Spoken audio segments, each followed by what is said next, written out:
The scene opens in the middle of a brutal execution. A voice drips with sarcasm and cruelty.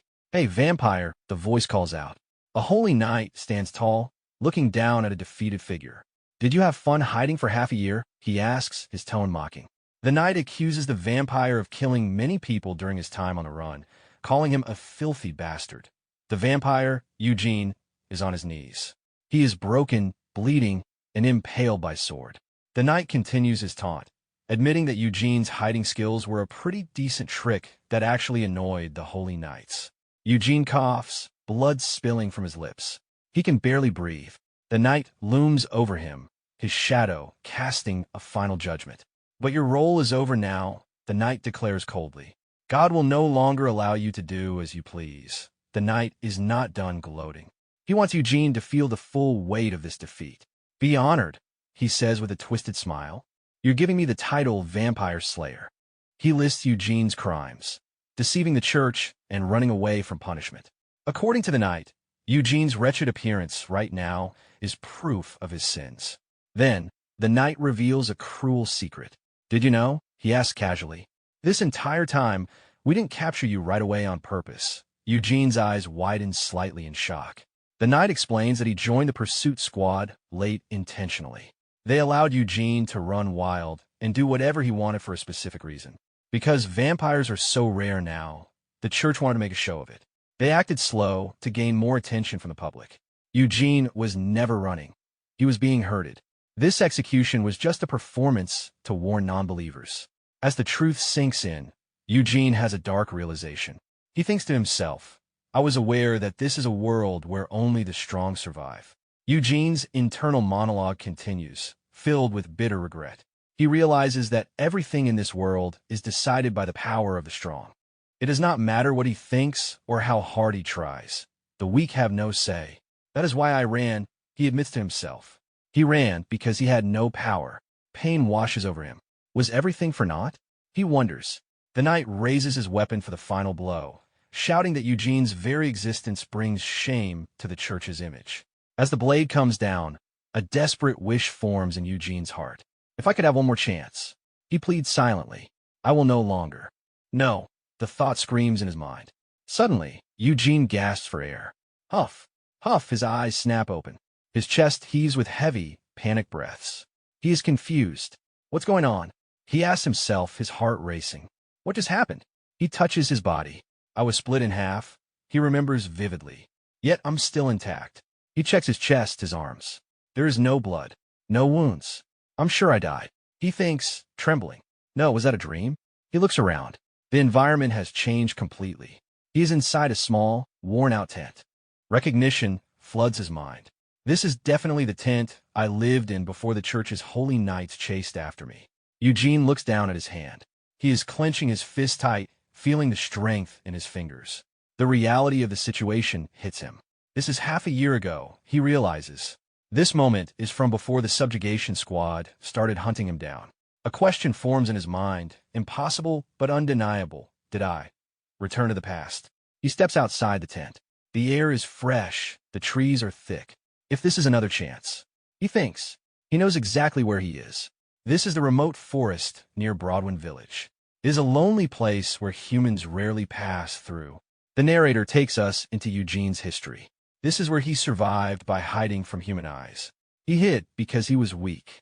He was a feeble vampire who held his breath and barely got by each day. That is who Eugene is. Although he never naturally thirsted for human blood, he made one mistake long ago. He succumbed to his instincts once, and that single error ruined his entire life. Eugene remembers the future that is coming. In his memory, the very next day, mercenaries would swarm this area. Within 5 days, the holy knights would patrol the village. He remembers the despair of that time. No matter how long it took, they always found him eventually. For 12 years, he lived in fear. He survived by only drinking the blood of small beasts, like rats and deer, just to stay alive. He crawls in his memories, terrified and pathetic. But now he stands in the forest, confused but alive. How did I return to the past? He wonders, but he quickly pushes the question aside. No, only one thing matters now. His eyes narrow with determination. I can't make the same mistakes again. He knows the outcome of running away. Even if I hide again, I'll just meet the same ending. There is no safety in hiding. He comes to a firm conclusion. Then I only have one choice. I need to become so strong that even if they find me, they won't be able to kill me. Eugene begins to formulate a plan. Let's go with the vampire way. He decides. His face is serious, his jaw set. I'll change my survival strategy from now on. He explains the mechanics of his species. A vampire can absorb power through blood. It is a simple rule of nature. The stronger the owner of the blood, the greater the power gained.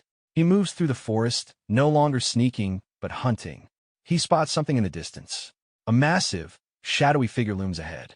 Here it is. Eugene thinks, staring at the creature. It's the master of this forest. Eugene analyzes his situation. He is still in his old body. With my current weak body, all I can do is avoid its attacks, he assesses. He knows he cannot win a direct fight, but he doesn't need to kill it yet. But if I can land even a small wound, on it, he plots, I could drink its blood. That is his goal. Just one drop of powerful blood to jumpstart his growth. He reflects on his past self. Until now, my entire survival strategy relied on me erasing my presence. He was a ghost, a shadow, but that strategy failed him. Eugene steps out from behind the tree. Now that I know hiding will eventually fail, I have no reason to hesitate, he tells himself. Desperation fuels him. I need power more desperately than anyone else. He lunges forward, his sword drawn. He aims for the creature. My sword, he starts to shout, putting everything into the strike. Suddenly, there's a loud crash. Quatch! The monster reacts faster than Eugene could have imagined. A massive tail slams into him before his blade can even connect. Eugene is sent flying. Pain explodes in his body. Did I underestimate this roamer's strength? He questions as he tumbles through the air. He identifies the creature. It is a roamer. These are not simple dungeon monsters. They are wild predators who wander the wilderness. Some roamers are special. They appear in regions with no magical energy because they carry mana crystals inside them. These crystals are treated more preciously than gemstones. Mana crystals are extremely crucial for roamers. Eugene thinks as he tries to recover. If I could obtain a mana crystal, the situation might change. It would be a massive boost. But the reality is harsh. But the difference in strength is too overwhelming. He realizes his mistake. Underestimated it too much. This is a forest master-level roamer. It is an apex predator. The monster glares at him with a glowing red eye. Its face is scarred and terrifying. Eugene realizes the danger. It could end my life before I ever land a single blow. Doubt creeps in. Maybe I thought that since I got one second chance, I'll get another, he wonders. Is he being reckless? Is he wasting this miracle? No, he corrects himself immediately. I've never overestimated myself. He knows exactly how weak he is. Eugene screams internally, fueling his rage with his memories. I spent my entire life crawling, holding my breath, doing anything just to survive. He remembers the dirt, the cold, the hunger. Now I choose to fight in order to live. He yells in his mind. The fear is gone, replaced by a burning drive. I'll fight. I'll fight and win. He understands the stakes perfectly. I won't get another chance if I don't win. There is no next time after defeat. This is it. It is do or die. The monster's mana crystals is glowing before the eyes of Eugene. Sees it. He commands himself.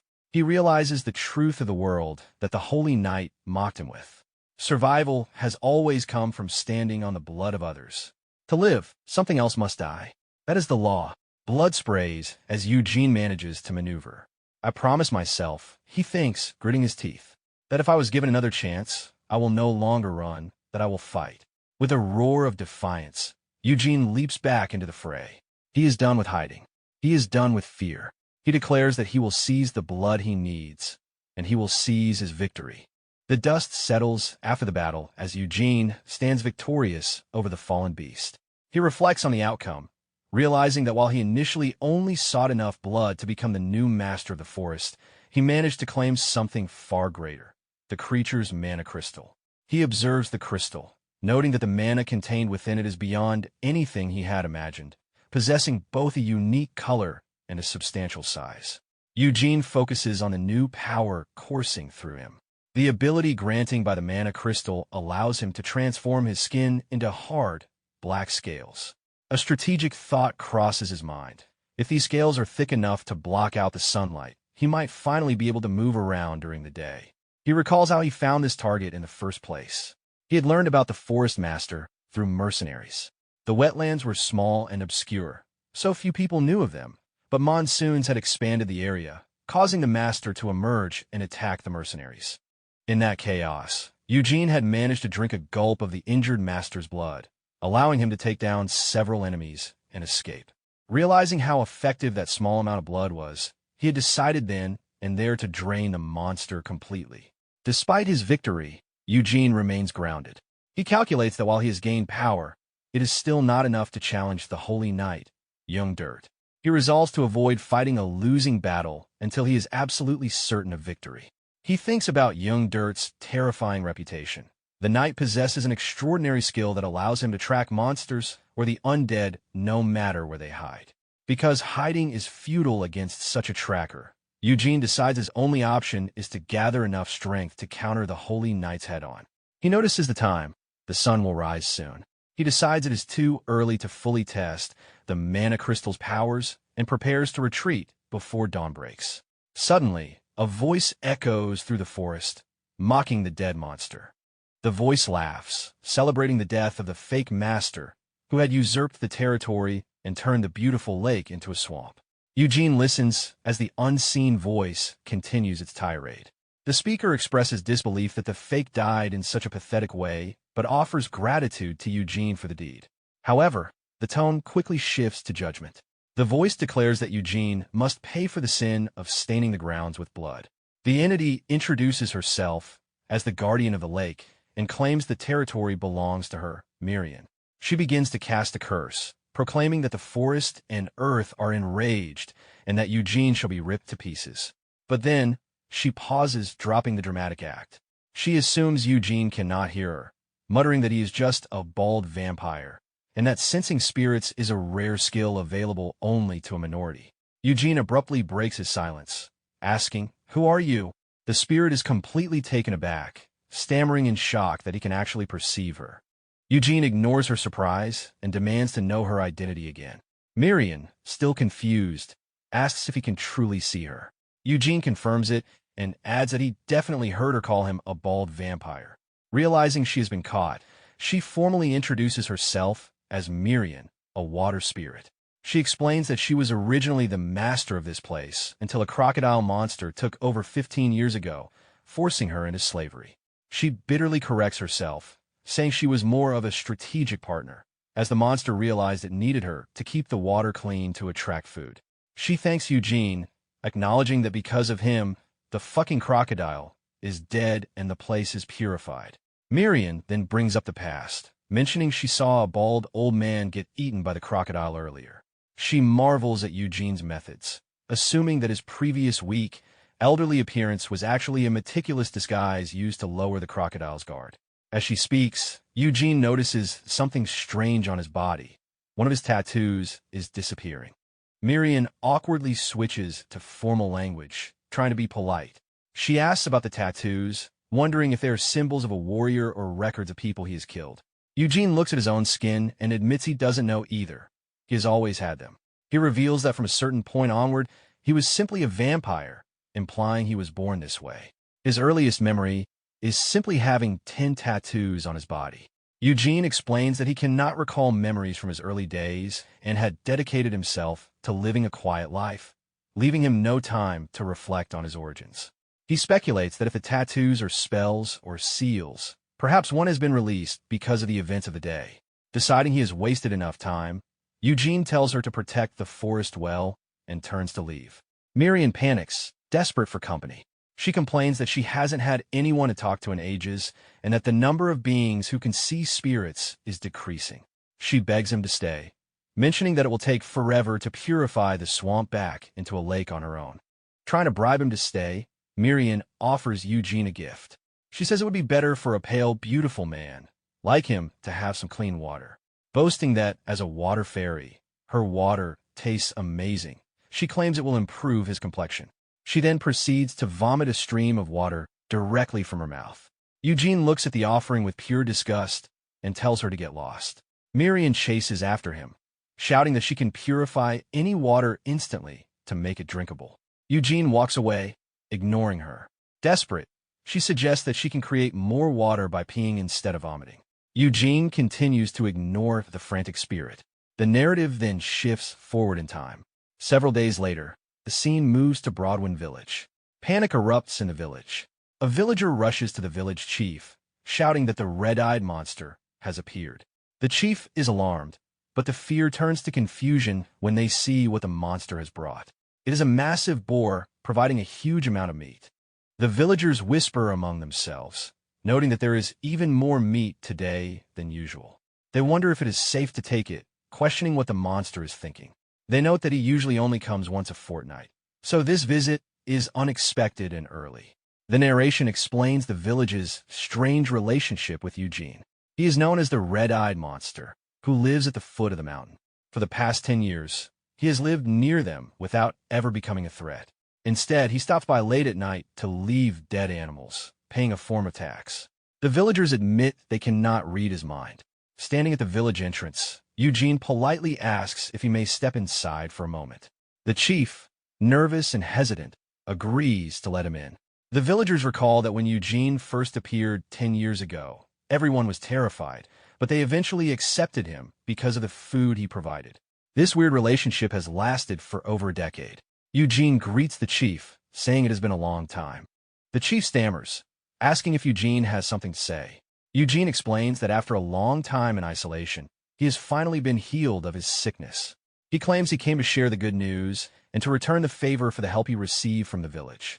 He begins to issue a warning, saying, if something happens to this village, but he is interrupted by a voice asking, "Who are you?" Eugene ignores the interruption for a moment and tells the villagers to please call him anytime they need him. As he stands there, the villagers are struck by his appearance. Now that he isn't hiding, they realize he is blindingly handsome. They wonder if the monster they feared was actually a half-elf or a noble, shocked that someone so good-looking was behind the mask all this time. The scene shifts to an internal conversation between Eugene and Miriam. Miriam asks Eugene why he gave the villagers all the animals he hunted. She is confused by his behavior, believing that a vampire should want blood, massacres, and death, not charity. Eugene explains his logic. In the human world, it is important to show your face as a symbol of good faith. Miriam is skeptical, asking if he plans to be buddy-buddy with the humans instead of eating them. She reminds him that he said he was leaving in several days, so getting involved seems pointless. Eugene admits he thought there would be nothing here, but he was wrong. He declares he cannot be a spectator to the events that are about to unfold. He reveals the impending danger. Before long, mercenaries will raid the village and kill all the inhabitants. Miriam is shocked. Eugene explains the mercenaries' goal is to kidnap a boy and bring him to the castle of the region's lord, Sir Terwin. To prevent witnesses, they plan to massacre the rest of the village. Eugene's motivation is selfish but practical. If he doesn't stop this incident, the Holy Knights will swarm the area to investigate, making his future difficult. Miriam wonders if this is true and how he could possibly know. Miriam reflects that even though she has spent days with Eugene, she still cannot read him or understand what he is thinking. Eugene tells her she will find out soon enough if he is lying. He reiterates his plan. He must gain the villagers' trust first to appear harmless to them. Miriam asks what the connection is between the mercenaries wreaking havoc and him gaining trust. Suddenly, Miriam bumps into Eugene hard. Eugene stops walking. Miriam looks over and asks who the stranger is, the men commenting on his strange hair. The perspective shifts to the group of mercenaries observing Eugene. One of them guesses Eugene is just a villager. They are conflicted because they were planning to ambush the village. They evaluate him, noting that he is very pretty for a man and doesn't look like he has a proper weapon. They observe that he is alone. One mercenary warns that it will be bad if he screams and alerts others. They decide to kill him quickly and not give him the opportunity to make noise. Miriam calls out his name, Eugene, to get his attention. Eugene turns to them, a dark, knowing look in his eyes. He speaks internally to Miriam, telling her to think about it. He explains the final piece of his plan. He needed to gain the villagers' trust so that he wouldn't look suspicious. Miriam watches in awe. Eugene reveals his true intent. His plan isn't just going to protect the village. He is going to kill every single one of these mercenaries. The mercenaries, who had been lying in ambush, finally realize what they are dealing with. One of them shouts in panic, pointing out that Eugene is a vampire and not a human. Despite the fear, greed quickly takes over the group. A mercenary yells at his comrades not to be scared. He argues that this is actually a good thing. He calculates that if they can capture the vampire and hand him over to the church alive, they will receive a huge reward. However, the leader steps in, stopping a reckless subordinate from charging forward. He warns them that this is no ordinary vampire. He insists that they need at least his corpse to claim the bounty. Another mercenary, blinded by the promise of gold, swings his weapon, shouting that the vampire's head will be his. The leader screams at the idiot not to just run at the monster blindly. The reckless mercenary swings his massive weapon down with a heavy crash, shouting that he will smash Eugene. But the attack stops abruptly. Eugene catches the weapon with ease, shocking the attacker. Eugene looks up, his eyes glowing dangerously. He notices the environment changing around them. The sun is finally setting. A cold confidence washes over him as he declares that nighttime is his time. It is the perfect time to conceal blood. A scream echoes into the air as the massacre begins. The timeline jumps forward to the aftermath of the carnage. The village chief stands amidst a field of broken bodies, his face pale with horror. He whispers, asking how this could have happened. He looks at Eugene and asks if this was his doing, referring to him as the red-eyed monster. Eugene, standing calmly among the dead, lies without hesitation. He tells the chief, of course not. He claims he simply found the bodies on his way back from hunting while checking his traps. Eugene continues to spin his fabrication. He gestures to the scene, deducing that the mercenaries were ambushed on their way to Broadwin Village. He points to a large, dark beast nearby and claims these black wolves are the true culprits. The villagers are stunned to see black wolves in the area. Eugene explains that there were many of them, and he attacked while they were eating the corpses. He points out that while some wolves are dead, there were far more of them than the mercenaries, and the survivors might still be watching from the shadows. He reminds them that these wolves are infamous for being a nuisance in the area. The villagers inspect the bodies. One calls out to the chief, confirming there are claw marks on the corpses. Another agrees, noting they were all attacked by wolves. Although one villager finds it strange that hostile black wolves would ambush a group like this, the evidence Eugene planted seems to hold up. The chief bows his head, apologizing to Eugene for doubting him. Eugene plays the role of the forgiving hero, saying it happens and asking what they will do with the bodies. He claims he only told them because he couldn't leave the dead out there. The chief decides they must bury them in the village. Meanwhile, the spirit Miriam watches Eugene with disbelief. In her thoughts, she accuses him of lying every time he speaks. She knows the truth. The wolves only appeared after Eugene had already killed the mercenaries. Eugene himself made the claw and teeth marks on the bodies to frame the beasts. She wonders why he cares so much about his image and covering up his crimes when he could have just left. She realizes he must have a specific plan. Suddenly, a villager searching the bodies finds something. He calls out that he found a letter on one of the mercenaries. The villager examines the letter and gasps. It bears the seal of Sir Terwin, the lord of the region. The villagers are confused and shocked that the lord would send men here. The letter mentions a name, Fellet. The villagers ask what it says, and the reader reveals that Fellet is in the village. The shocking truth comes out. Fellet is Sir Terwin's bastard son. The mercenaries were not just passing through. They were here specifically for the boy. The villagers are stunned to learn the kid hiding among them is a noble. The narrative shifts back in time to the heat of the battle, showing how the mercenaries met their end. A mercenary panics, wondering how Eugene is killing them so fast. He realizes that if they try to retreat, they will be killed anyway. Desperate, he screams for his men to fight instead of hesitating. He tries to rationalize the situation, shouting that even if Eugene is a monster, he only has 2 arms and legs. He commands them to attack all together rather than one by one. But fear has taken hold. One mercenary cries that his legs won't move and curses their luck that such a monster appeared now. The flashback continues to the final moments of the fight. The last survivor is on his knees, terrified and begging. He stammers for Eugene to stop. He asks if Eugene was waiting for them from the start and why he targeted them. The mercenary pleads, claiming they were just trying to get their job done. Eugene looms over him and demands to know what this job was, declaring that the village belongs to him. The mercenary apologizes, saying he didn't know it was Eugene's village. He spills the secret. The bastard son of the Terwin family is hiding there. People thought the boy went missing, but he was hiding his identity, and they were sent to find him. Eugene calls him a proficient liar. He asks for their real purpose, pointing out that there is no reason to bring so many people for a simple retrieval mission. Eugene accuses them of planning to erase the entire village to cover their tracks. The mercenary stammers, admitting Eugene isn't completely wrong. The mercenary reveals the deeper conspiracy. They weren't hired by the patriarch, but by Kamara and Vertel Terwin. It was a job born from political problems among the nobles.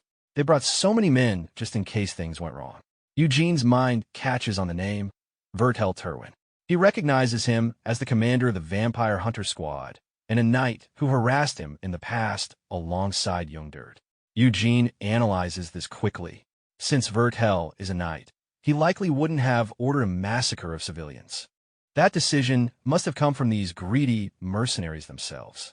The mercenary confirms Eugene's suspicion. They decided to wipe the village because a previous disappearance of a village caused a massive search by paladins, and they wanted to avoid that heat. He cries that he just thought it was a good opportunity and swears he never would have done it if he knew Eugene was there.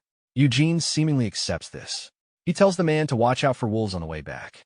The mercenary is shocked and overjoyed, believing he is being let go with mercy. However, as the man turns to leave, Eugene's inner thoughts turn cold.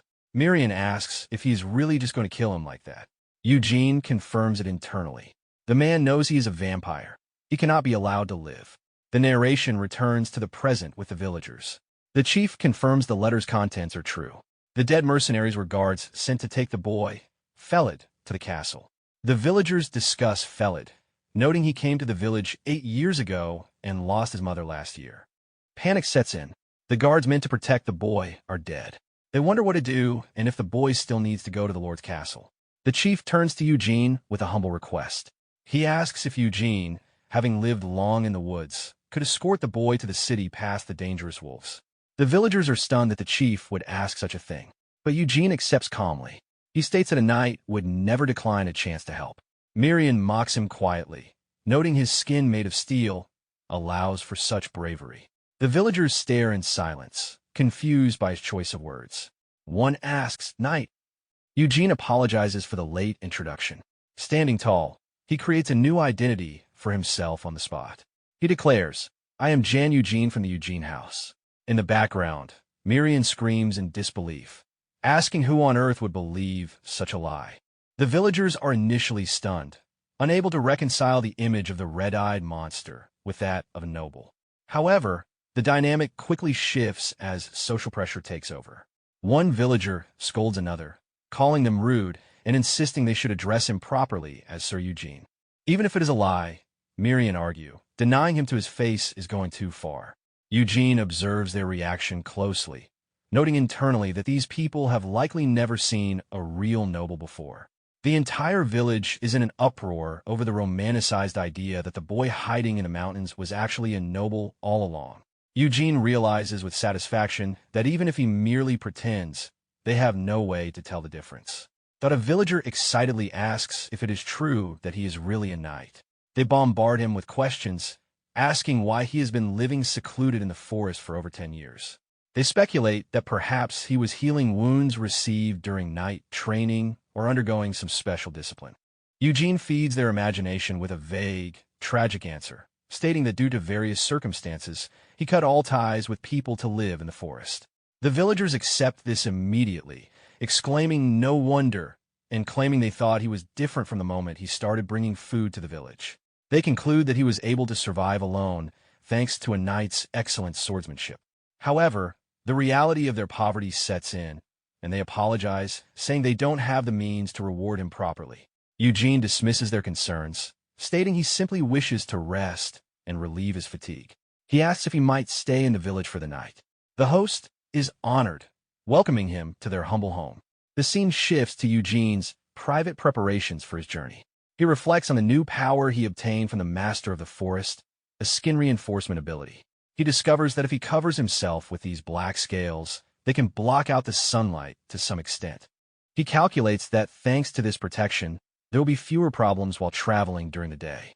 His spirit companion, Miriam is less impressed. She floats beside him, scoffing at his audacity. She calls him an ignorant, night-dwelling vampire and asks what he was thinking by telling a lie like that. She points out the glaring flaw in his disguise. He called himself a knight, yet he cannot even read. Eugene shrugs off her concern, admitting he might get found out someday. However, since he plans to leave anyway, he believes it doesn't matter. Miriam presses him for his true goal, asking why he is suddenly making friends and taking requests after living quietly for so long. Before he can answer, a voice calls out, "Sir Eugene." The villagers announce that they are all ready and he can depart whenever he likes. Eugene notes to himself how quickly he gained social status overnight. He observes a fundamental truth about human nature.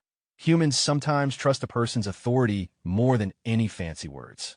He realizes that while one can lie endlessly, putting a title or status in front reduces the effort needed to deceive them significantly. However, Eugene remains pragmatic.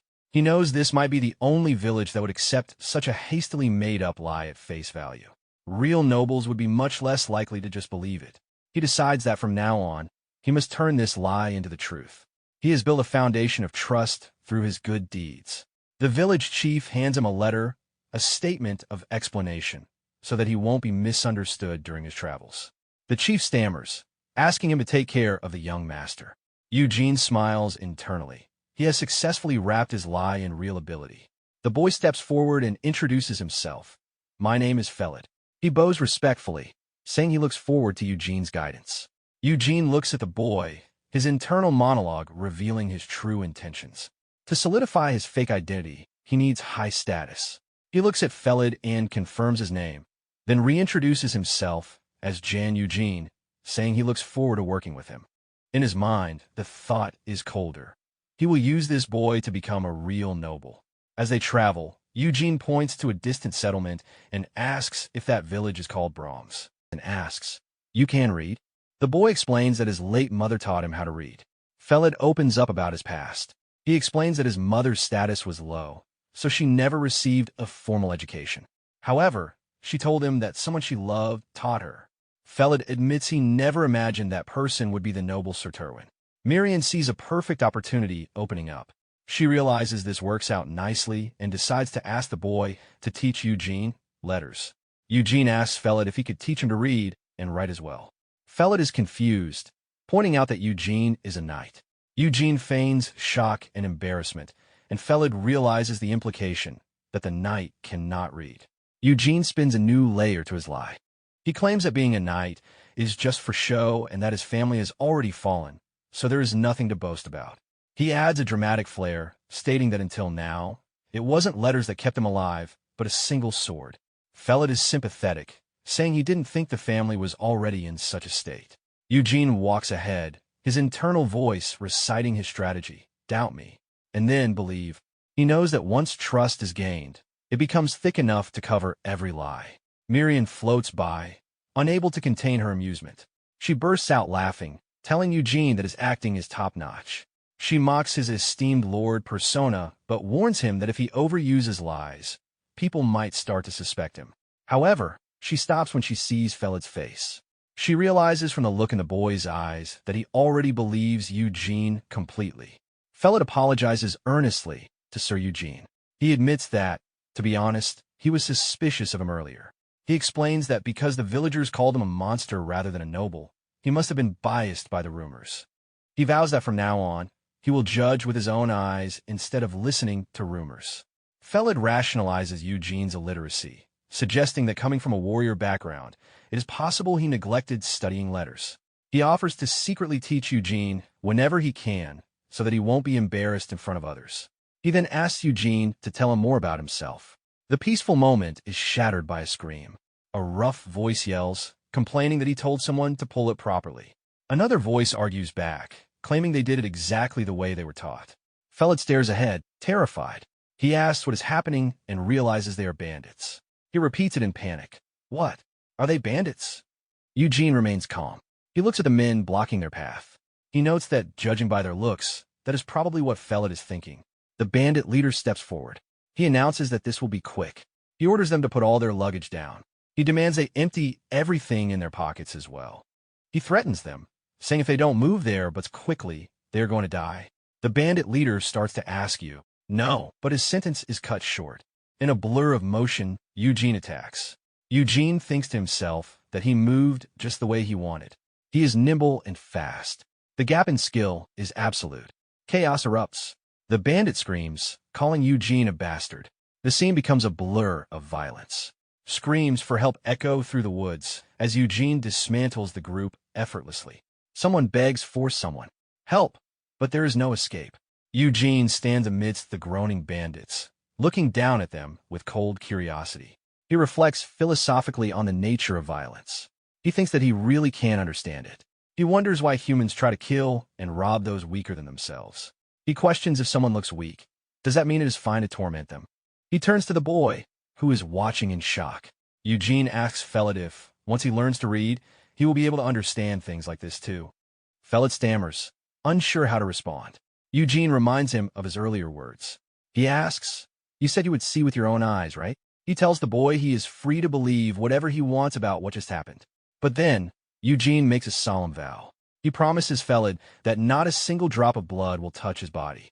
The scene opens in a bustling marketplace, alive with the noise of commerce. A merchant shouts to the crowd, announcing the arrival of rare, medicinal herbs from a northern dungeon raid. He loudly advertises the price at 20 bronze coins per bundle. A customer immediately pushes back, arguing that the shop down the street is selling the same items for half that price. The merchant defends his goods, claiming they are of a higher grade, while the customer demands a refund. Amidst this chaotic energy, Fellet walks nervously beside Eugene. He tugs at Eugene's attention, warning him to be careful if he plans on shopping here. Fellet explains that he has visited this market a few times with the village chief. He warns that the merchants are known for exploitation and that it is very easy to get ripped off. He recalls how the village chief always ended up completely flustered whenever he tried to do business here. Eugene dismisses the boy's worry with a practical thought. He tells Fellet to wait for a moment, noting internally that he needs money first before he can even worry about being careful with it. Eugene approaches a shopkeeper and places a bundle of items on the counter. He tells the man he would like to sell this leather and asks for a price. The shopkeeper inspects the goods and is immediately surprised. He recognizes it as black wolf leather.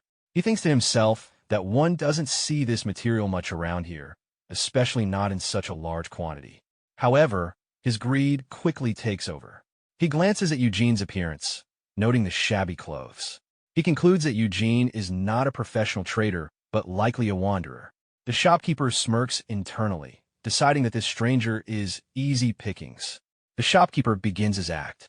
He feigns disappointment, clicking his tongue and claiming the damage on the leather is bad.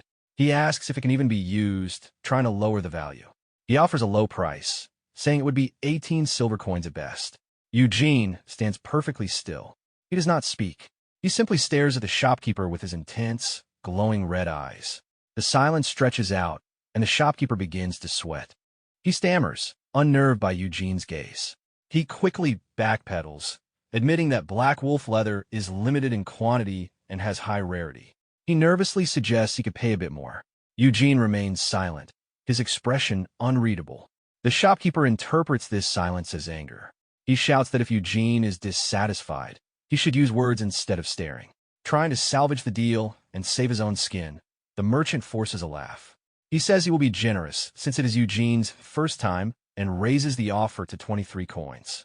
Eugene still says nothing, simply staring. The shopkeeper panics. He assumes the price is still too low. He stammers again, offering to raise it a bit more to 25 coins. Eugene doesn't blink. The shopkeeper yells out 27 coins. Eugene remains like a statue.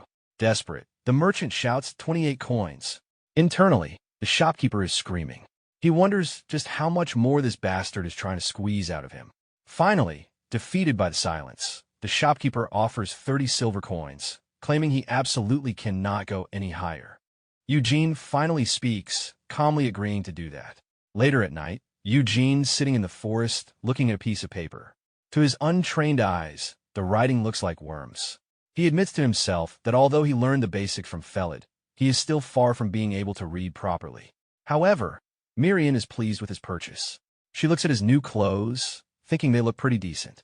She reflects that while vampires usually wear silk robes, For the money he spent, this quality was worth it.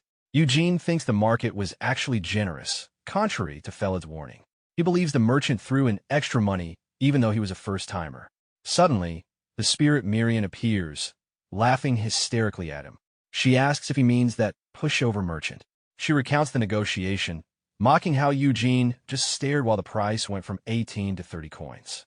Eugene innocently asks if 30 coins is really that much. Miriam snaps at him, saying that was exactly the moment he should have pushed even harder to buy expensive silk. Eugene replies simply that he only needed something to block the sunlight. Miriam explodes with frustration. She yells that he should enjoy life a bit more and asks if he has just been holed up at home all this time. She lectures him, declaring that a vampire is the noble among nobles. She describes the ideal vampire life, living in a grand castle, bathed in moonlight, wearing silk robes, commanding servants, and drinking fresh blood like wine. She tells him that to rise in the world, he needs to burn with ambition so people will even bother to slander him. Eugene remarks that for someone who lived in a swamp, Miriam sure knows a lot. Miriam reminds him that she was originally in the spirit realm. She explains that seniors who made it big in the human world would visit and share words of wisdom that stuck with her. She advises Eugene that unless he is hit by a silver blade or a stake, he will live at least 200 years, so he should learn a bit of everything. She specifically tells him to study ancient characters and the imperial language. Eugene then pivots to mocking her, asking if she even knows how to read or do anything besides making drinking water. Miriam bluntly answers nope. Fellet interrupts, looking confused. He asks who Sir Eugene was talking to just now. Eugene quickly covers, claiming he was just talking to himself. He changes the subject, asking how Fellet's stomach is. Fellet apologizes for the unsightly display earlier. He explains that when Eugene was preparing the rabbit, it reminded him of the corpses from the morning, and he vomited. Miriam thinks internally that it was a bit too intense for the boy. Out loud, Eugene comforts Fellet, saying it is fine and that ordinary people aren't used to corpses. Fellet then says not to worry, as I still has stamina left and the night is long. Fellet mentions they have plenty of leftover paper, so he offers to let Eugene teach him as much writing as he likes. The scene shifts to a study session. Eugene asks if learning letters is supposed to be this easy. Fellet is amazed. He tells Eugene it is because he is amazing. Fellet admits that he was considered a quick learner, but even he needed a few months, while it normally takes a year. Eugene dismisses the praise as excessive. He asks Fellet seriously if this will really be enough. He worries that just reading a little might not cut it once they arrive, since Fellet is becoming a noble's child overnight. Fellet looks down, admitting his mother never told him details, and he never thought about it much. He confesses that it still doesn't feel real. Fellet expresses doubt, saying he doesn't even expect Sir Terwin to welcome him. Suddenly, a voice calls out, "Greetings, friend." Eugene and Fellet turn to see a group of armed men. One of them says they are having trouble finding a good camping spot and asks if he can ask them something. Eugene analyzes them instantly. He notes they have proper weapons, armor, and formation discipline. He realizes these are real mercenaries, unlike the drifters they have met so far. The mercenary notices Fellet and comments that they even have a child in their group. He asks where they are headed. Eugene thinks carefully. He realizes the man is asking in the specific way mercenaries ask questions. He decides that lying recklessly would only make them more suspicious. Eugene tells the truth. We're on our way to Lord Terwin's castle. The mercenary lights up. He says they are also headed to Lord Terwin's castle. He asks if they mind sharing the space. He offers to share alcohol, water, and lamb meat in exchange. Another mercenary, Rabin, speaks up rudely, asking if that isn't a bit much. He aggressively tells Eugene that they're going to share this spot regardless, and asks if there are any objections. The leader, Captain Partek, apologizes for his subordinate. He explains that Rabin only joined the group recently and doesn't know his place yet. He introduces himself as Partek and asks for Eugene's name. Eugene replies, "I am Knight Jan Eugene." He repeats, "A knight?" Skeptically, he asks Eugene if he expects them to believe that. He looks Eugene up and down, asking in what way he looks like a knight. He points out that Eugene doesn't even have a horse or wear armor. Rabin leans in, telling him to be honest and asking if he isn't actually a knight. Rabin continues his interrogation. He questions the name Jan of the Eugene family. He claims he has never heard of such a family and accuses Eugene of faking it. Eugene remains calm externally but thinks rapidly. He knows he already told Fellet he was a knight, so he cannot tell a different lie now. He realizes the mercenaries approach them for a different reason than just camping. Eugene concludes that whether or not he is really a knight isn't actually important to them. However, his internal monologue turns dark. He decides that if they keep pressing him this persistently, the situation changes. He scans the group and makes a cold calculation.